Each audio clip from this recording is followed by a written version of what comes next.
কথা শুননা হলো টাউট্টামিকরণ এই দিন শেষ। আমাদের অরবিন্দনগর গ্রাম পঞ্চায়েতে এই পার্টি অফিসটা আজকে উদ্বোধন হওয়ার কথা ছিল।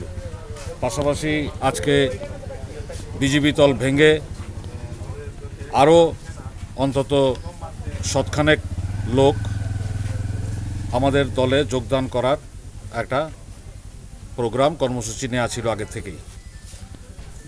বিজেপি আশ্রিত দুর্বৃত্ত বাহিনী জেমস হক, ফিরদৌস মিয়া, ওদের মাইনরিটি মোর্চার বোধহয় মণ্ডল সভাপতি, ওদের নেতৃত্বে দীপ্তনীল সরকার এবং আরও অনেকে মিলে প্রায় 20-25 জন 30 জন মিলে এরা এই রাস্তাটা অবলম্বন করে, এটা কোথা থেকে এসছে, কামথানা রাস্তা থেকে দিয়ে এসে আমাদের অফিসটা এরমভাবে ব্যানার ফ্যানার ছিঁড়ে চেয়ার টেবিল ভেঙে ভাঙচুর করে দিয়েছে।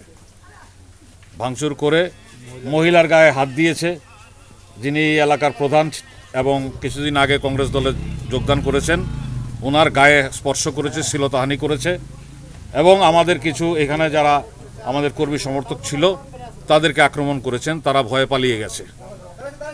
পঞ্চায়েত নির্বাচন সন্নিকটে, শাসক দল জানে তাদের পায়ের তলার মাটি হারিয়ে ফেলেছে। বিশালগড়ে অধিকাংশ পঞ্চায়েতে একটা ওয়ার্ডেও বিজেপি প্রার্থী এবার জয়ী হবে না। এইটা জেনে হায়নাদের মতো এরা আক্রমণ শুরু করেছে নিরীহ মানুষ এবং আমাদের কর্মীদের উপরে। আমরা পুলিশ এবং প্রশাসনের কাছে এর সুষ্ঠু তদন্ত করে এর বিচার চাইছি।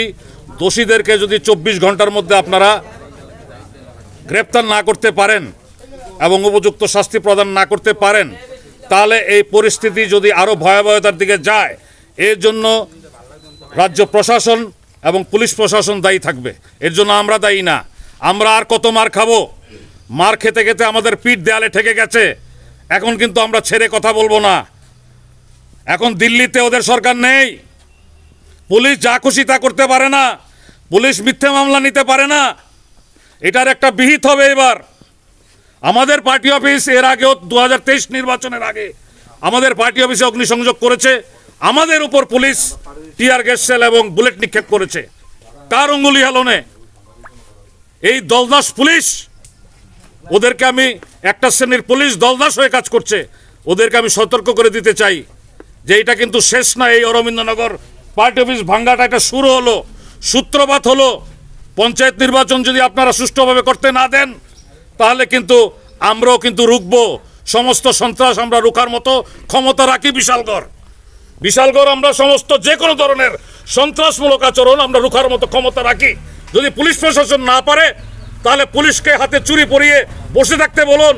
আমরা শায়েস্তা করব বিজেপির দুর্বৃত্তদেরকে। আজকে বলে গেলাম এখানে। কি কামতানাটা কাজে তো আবার পথে গনিয়ামারা সমুদ্রের মধ্যে কিছু দুষ্কৃতী রেমন মিয়া, কিটু আহমেদ, তারপরে ওই রাউতখোলা তুতা মিয়া, তারা অনেকে ডাইরেক্ট গাড়ির মধ্যে আক্রমণ, গাড়ি ভাঙ্গা সাঙ্গা হেরে মাইরা টাইরা আমরা দুইটা ভাগিয়ে গেছি। কজন ইনজুরি হয়েছে? কজন ইনজুরি হয়েছে? প্রায় 3 জনের মতো। কারে কারে মারছে? মারছে আশিক মিয়া, তারপরে চিরঞ্জিত দেবনাথ, বিপুল সরকার। এখন কই রেফার করছে? তাহলে জিবি রেফার করছে। কারা করছে? লেমন মিয়া। তারা কোন দলের? কংগ্রেস দলের। কংগ্রেস দলের। মানে রাজনীতি নিয়ে? রাজনীতি শুরু মনে হয় এটা হচ্ছে। আমরা বুঝতে পারি সঠিক। আমরা কামতারা গেছিলাম, কামতারা আইতেছি রাস্তার মধ্যে।